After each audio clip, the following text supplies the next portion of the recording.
নারায়ণপুর যে ওখানে নদীর চরে আমাদের এক কার্যকর্তা তারাপদ, তাকে আপনারা ভাবুন, আমাদের রাজ্য সভাপতি মাননীয় শ্রমিক ভট্টাচার্য মৌনব্রত পালন করতে বলেছেন।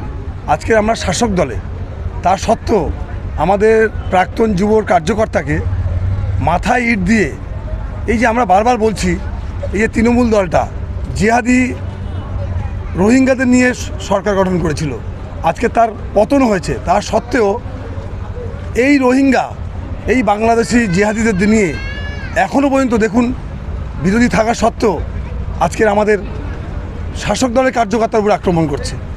এটা ভাবা যায়? আমাদের মৌনব্রত পালন করতে বলেছে বলে এই নয় যে আমরা মৌনব্রত পালন করছি।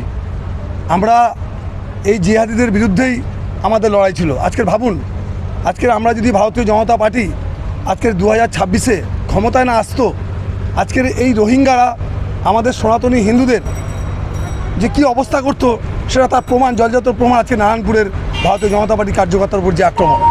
আজকের হসপিটালে এখনও পর্যন্ত ভর্তি আছে, অ্যাডমিট করা হয়েছে, গুরুতর আঘাত, মাথায় আঘাত লেগেছে, ইট দিয়ে মাথায় থেতলানোর চেষ্টা করেছিল, সেই অবস্থায় নিজেকে বাঁচার জন্য নদীতে ঝাঁপ দিয়েছে।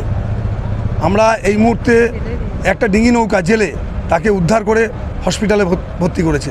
আপনারা ভাবুন বিষয়টা, কোন রাজত্বে এখনও পর্যন্ত সনাতনী হিন্দুদের সরকার হয়েছে, এখনও এই রোহিঙ্গা এখনও পর্যন্ত তাদের এই অধ্যত্বপূর্ণ এখনও থামেনি। আপনারা কি চাইছেন? এই যে কী চাইছে?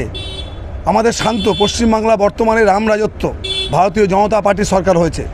আমাদের মাননীয় শুভেন্দু অধিকারী বলে দিয়েছেন কোনো অরাজকতা হবে না, আইনের মতো চলবে। আমরা প্রশাসনকে বলবো দ্রুত তদন্ত করে এই সমস্ত লুম্পেট বাহিনীকে, এই সমস্ত তৃণমূলের হারমাত বাহিনীকে, জল্লাদ বাহিনীকে অবিলম্বে অ্যারেস্ট করে কঠোরতম শাস্তি দেওয়া হোক।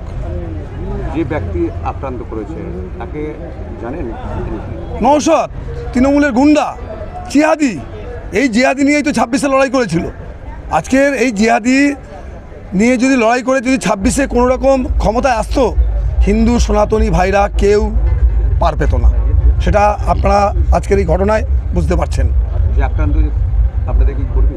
আমাদের প্রাক্তন যুব মোর্চার কর্মী, প্রাক্তন জেলার আমাদের কাকদ্বীপ বিধানসভার প্রাক্তন কনভেনার। আমরা কি অভিযোগ করেছি? আমরা ওনার ফ্যামিলি এবং আমরা নিয়ে থানায় যাচ্ছি, অভিযোগ করব, নিশ্চয়ই অভিযোগ করব। অবিলম্বে ইতিমধ্যেই অ্যারেস্ট হয়েছেন, আসামি অ্যারেস্ট হয়েছেন, কিন্তু আমরা চাইছি এ শুধু অ্যারেস্ট নয়, এর কঠোরতম শাস্তির ব্যবস্থা করব। আমরা এখনই থানায় যাব, আইসির সঙ্গে কথা বলে এই বিষয় নিয়ে আমরা আলোচনা করব। আপনার নাম? সঞ্জয় দাস, মথুরাপুর সাংগঠনিক জেলার জেলা সম্পাদক।